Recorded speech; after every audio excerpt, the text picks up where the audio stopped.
Thank you, Madam Speaker.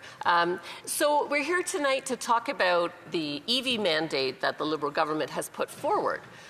They're saying that Canadians, 20% of them will have to be driving electric vehicles by 2026, 60% by 2030, and 100% by 2035. Now, these are not targets. This is going to be a mandate. So they're going to force Canadians to drive electric vehicles, whether they want to or not. And there is a cost associated with this because within the mandate it says that the auto manufacturers will have a quota of how many vehicles, EVs, they have to sell. And for everyone they don't sell, they'll be charged a punitive fine of $20,000 per vehicle.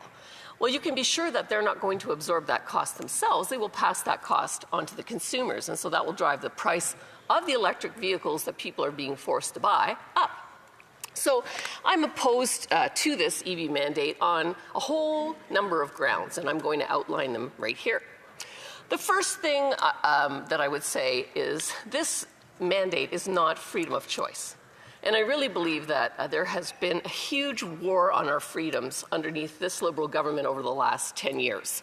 We know that freedom of expression has been under attack with bills like C-11, where the government gets to control what social media content is put up, videos, etc. We've seen Bill C-63, where they wanted to put people in jail in the future if they thought they might commit a hate crime. Fortunately, that one died on the vine, and I hope not to see it again. There's been attacks on freedom of the press, not just by buying the media, by donating huge sums of money to the mainstream media, but also by bills like C-18 that really compromise the ability of Canadians and hurt a lot of local, smaller media because we can't share the news links now on things like Meta. The freedom of religion has got to be a concern for every person of faith across this country because it doesn't matter which faith you talk about. We've seen attacks on people and their places of worship. And we have seen lots of a rise in violence against them, vandalism, all kinds of things like this. And so we see our freedoms are under attack, and now they want to add another freedom. They don't want to let you choose what kind of vehicle you want to buy. They want to make you buy an EV. Well, you know, if somebody wants an EV, I'm happy for them to have it. I'm all about choice. But for myself, I don't want one because I live in a really rural part of the riding, and there's no charging stations. And I haven't seen any plan from this government to put any charging stations in place.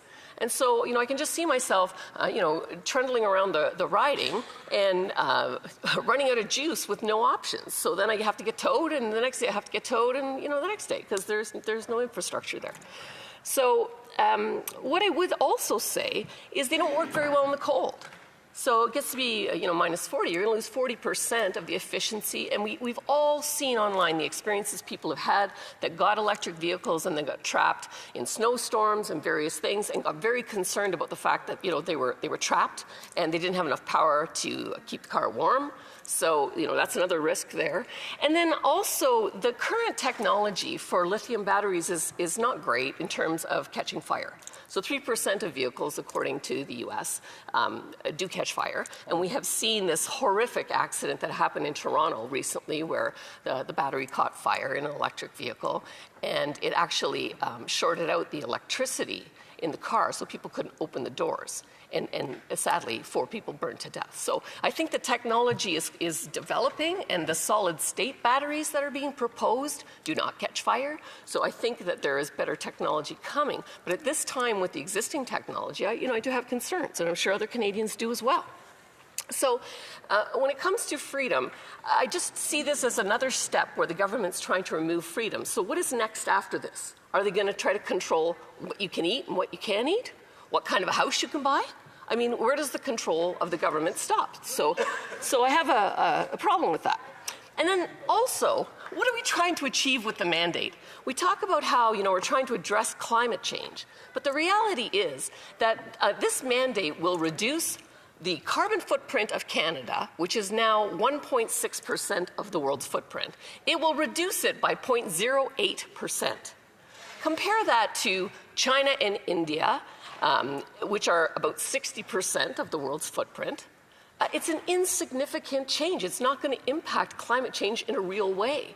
If we really wanted to, impact climate change, we would sell Canadian LNG to supplant coal and heavy oil in China and India, and that would reduce their 60% to 15%. That is huge, and it would create great paying jobs here in Canada, and it would help the environment, would address climate change. So I just think that this initiative is not going to really make any difference, but it will really hurt Canadians because it will cost us 38,000 jobs and $138.7 billion, and that's assuming it doesn't put the car businesses, the auto manufacturers, out of business, which is a real possibility. The next reason that I don't like this mandate is there's no plan. The Prime Minister was supposed to be the man with a plan. Well, what do you need in order to put this mandate in place? Well, you have to have places to plug the thing in, and you have to have a source of electricity, and you have to have the infrastructure in the residential place that you are or the commercial place that you are in order to make it all go. So if we look at the charging station issue, they're saying we would need 670,000 charging stations across Canada, and we currently have less than 150,000. So how much is that going to cost, and how long will that take? The government has not provided any answers. They've said they don't know. So that's not a plan. And also, to the practical details, if you live on a suburban block, you will notice that they have 600-volt transformers. Now, if you have one person that has an electric vehicle, it's no big deal. But if everybody is forced to buy an electric vehicle, there's this little equation in electricity that says voltage is equal to current times resistance. And plugging in cars is resistance. And if you increase the resistance with the same voltage, you will reduce the current, and you will not have enough current to turn your lights on eventually. This is especially problematic when we think of high-rise apartment buildings where they could have 20 or 40 floors, and if everybody has to plug it in, the infrastructure is not there to supply the electricity to them. And how much would it cost to get that? Again, there is no plan for that. Then there's not enough electricity in the grid. And so, we can see that people are recognizing that we're going to be increasing our take of electricity. We've got 4 million people we've brought into Canada. That increases, by about 10% the usage of electricity. We've got emerging businesses, which is a good thing, but it takes electricity.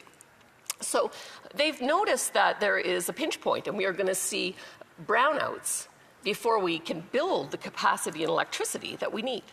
Now, in my riding of Sarnia-Lambton, the Ontario government has provided a mandate to build a facility, the Riverside Generating Station. They're going to build a cogen plant, small modular nuclear reactors, and alternate energy in conjunction with the Indigenous people in my riding.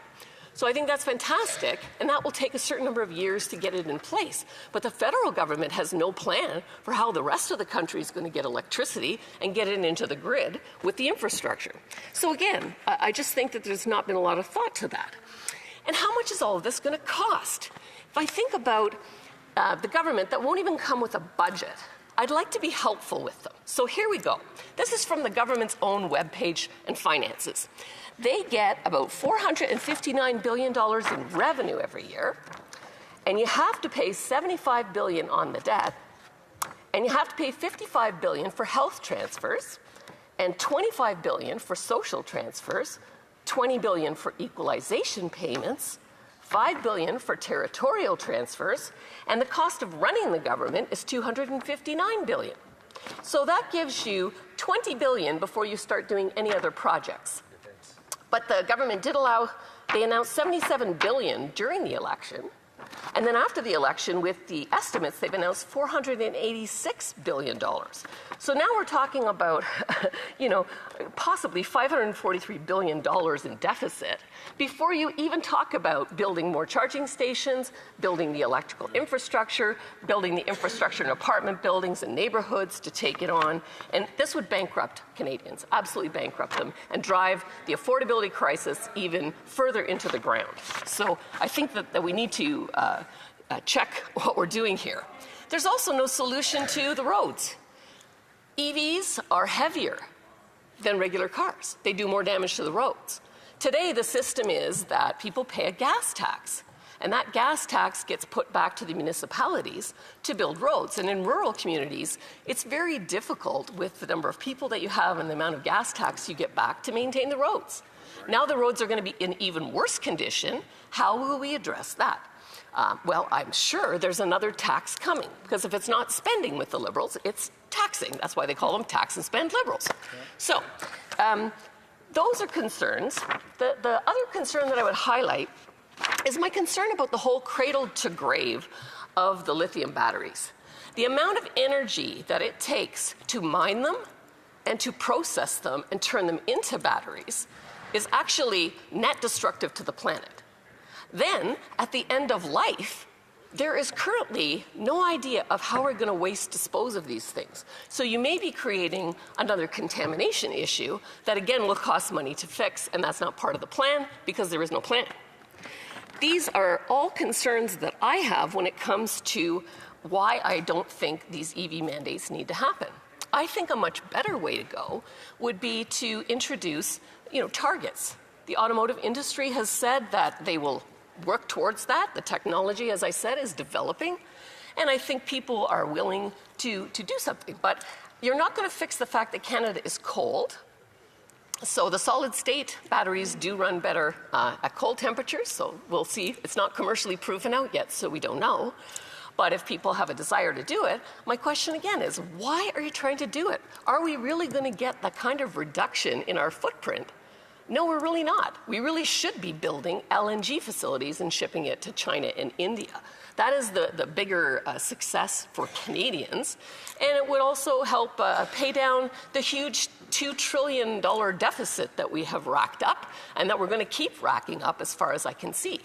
Those are things that would be of great concern to every Canadian.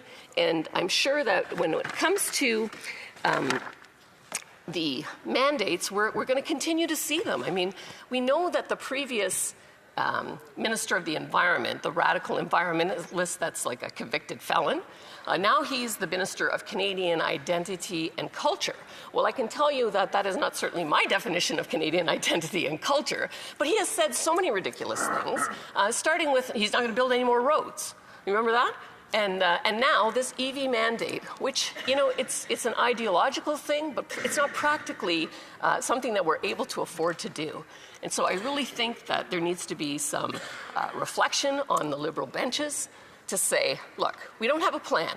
Let's at least cost the plan. Let's figure out how much it's going to cost to build all this stuff. Let's at least figure out the timing, because they've already set the time into the mandate, right? 20% by 2026. We're only at 7.6%, right? 7.5% right now. So how are you going to incentivize people to buy EVs? We've seen that the government invested $55 billion of taxpayers' money trying to build battery plants, EV facilities, and the downstream supply chain. So they were trying to pick winners and losers. And what have we seen from that money that was spent? Wow. We've seen that most of them have gone bust, and those that haven't, like Stellantis, have announced they're going to move their production to the US. So the government has already put out a huge amount of money and not got anything for it. So I think Canadians are right to be concerned that we won't be able to meet this mandate, because the automotive manufacturers are raising the flag. Many of them have already shut down their facilities because of lack of demand. And there's a lot of Canadians, as I said, including myself, that will not buy them. And so, I don't see any evidence of a plan of how we're going to essentially triple in 1 year by 2026 the uptake in electric vehicles. There's nothing, not even a marketing campaign that I can see that would drive any kind of behavior like that. The incentive program is out of money, and so people are not going to pay the additional cost. So for all of these reasons, Madam Speaker, from freedom to cost to the lack of a plan to the cradle-to-grave, the fact that we're not going to actually achieve anything, all of these things are good reasons why I cannot support an EV mandate, and I'll continue to stand against it. Thank you, Madam Speaker. Great.